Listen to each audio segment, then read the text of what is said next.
Hello everyone, welcome to my channel the genus .001। आज फिर मैं लेकर आया हूँ आपके सामने द ब्रांच ऑफ बॉटनी के पार्ट 3 को। तो आइए शुरू करते हैं अपने इस वीडियो को। तो देखते हैं कि सबसे पहला पार्ट ऑफ बॉटनी का मेरा इस पार्ट 3 का जो सबसे पहला पार्ट है वो है पैलिनोलॉजी। फर्स्ट पार्ट में आता है आपका पैलिनोलॉजी, जो ब्रांच है बॉटनी की पैलिनोलॉजी, जिसको हम परागाणु विज्ञान कहते हैं। इसकी डिफिनीशन देखते हैं कि विज्ञान की वो शाखा जिसके अंतर्गत हम पराग कणों का अध्ययन करते हैं, परागाणु विज्ञान कहलाता है या पैलिनोलॉजी कहलाता है। जी हाँ, पराग कणों का अध्ययन जो है वो पैलिनोलॉजी कहलाता है। हमारी सेकंड ब्रांच है बायोस्टैटिक्स, यानी जैव सांख्यिकी, जिसको हम हिंदी में कहते हैं। देखिए, विज्ञान की वो शाखा जिसमें हम जैविक क्रियाकलापों का सांख्यिकी व गणितीय सिद्धांतों के आधार पर व्याख्यान करते हैं, बायोस्टैटिक्स कहलाता है। हमारी थर्ड ब्रांच है जेनेटिक इंजीनियरिंग, जिसको हम आनुवांशिक इंजीनियरिंग भी कहते हैं। इसके अंतर्गत हम डीएनए को तोड़ना, जोड़ना और इसके साथ साथ रिकॉम्बिनेंट डीएनए निर्माण की प्रक्रिया को करते हैं।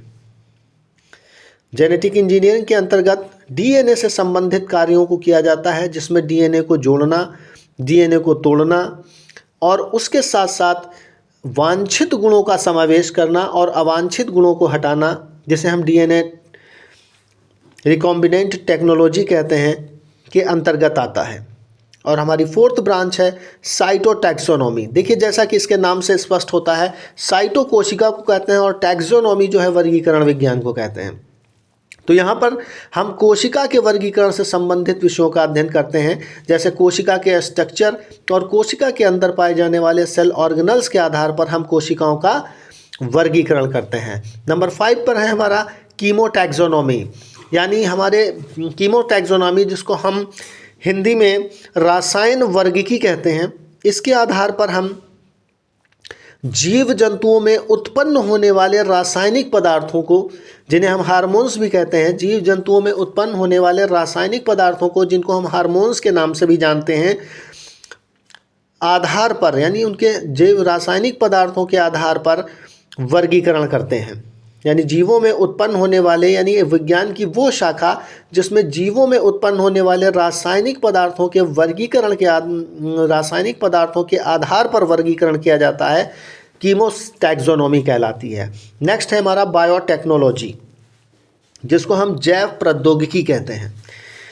इसके अंतर्गत हम जीवों से प्राप्त होने वाले, जीवों से आर्थिक महत्व के पदार्थ को जो प्राप्त करते हैं, उसका उत्पादन, इंडस्ट्रियल स्तर पर उत्पादन और एनालिसिस करी जाती है। यानी विज्ञान की वो शाखा जिसके अंतर्गत हम जैव पदार्थों से प्राप्त होने वाले उत्पादों का अध्ययन व उत्पादन इंडस्ट्रियल स्तर पर करते हैं, जैव प्रौद्योगिकी कहलाती है। हमारी नेक्स्ट 7वीं ब्रांच है बायो एनर्जेटिक्स, जिसको हम जैवीय ऊर्जा विज्ञान भी कहते हैं। बायो एनर्जेटिक्स या जैवीय ऊर्जा विज्ञान। जैवीय ऊर्जा विज्ञान के अंतर्गत जीवों के अंदर जो ऊर्जा का स्वरूप होता है, यानी ऊर्जा के प्रवाह और उसके रूपांतरण का अध्ययन किया जाता है। बायो एनर्जेटिक्स के अंतर्गत हम जीवों के अंदर जो ऊर्जा का प्रवाह होता है और उसका जो रूपांतरण होता है, उसका अध्ययन करते हैं। नेक्स्ट है हमारी ब्रांच नंबर 8, एथनोबॉटनी। एथनोबॉटनी के अंतर्गत हम, जिसका हिंदी अर्थ होता है मानव जाति वनस्पति विज्ञान, यानी एथनोबॉटनी के अंतर्गत हम प्राग ऐतिहासिक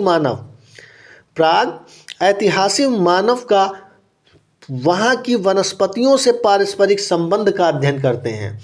यानी उस क्षेत्र की वनस्पतियाँ जिस क्षेत्र में प्राग ऐतिहासिक मानव रहा करते थे, उनके आपस के संबंधों का अध्ययन जो है एथनोबॉटनी के अंतर्गत किया जाता है। नंबर 9 वाली ब्रांच है हमारी फूड टेक्नोलॉजी, खाद्य प्रौद्योगिकी। इसके अंतर्गत हम खाद्य पदार्थों के सर्वेक्षण या प्रिजर्वेशन से संबंधित तथ्यों का अध्ययन करते हैं। और नेक्स्ट ब्रांच है हमारी जाइलोटॉमी।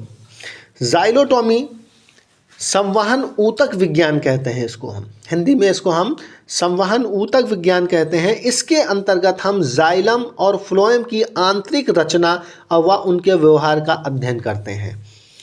इसी के साथ मैं अपने इस पार्ट 3 को यहीं पर एंड करता हूं और नेक्स्ट पार्ट लेकर इसका फिर अवेलेबल होगा अपने नए वीडियो के साथ। तो आप हमारे वीडियोस को देखते रहिए और अगर आपको हमारी वीडियोस पसंद आती हैं तो हमारे चैनल को लाइक्स और सब्सक्राइब कीजिए और इसके साथ साथ हमारे वीडियोस को शेयर कीजिए और अपने सुझाव को हमारे कमेंट्स बॉक्स में देते रहिए।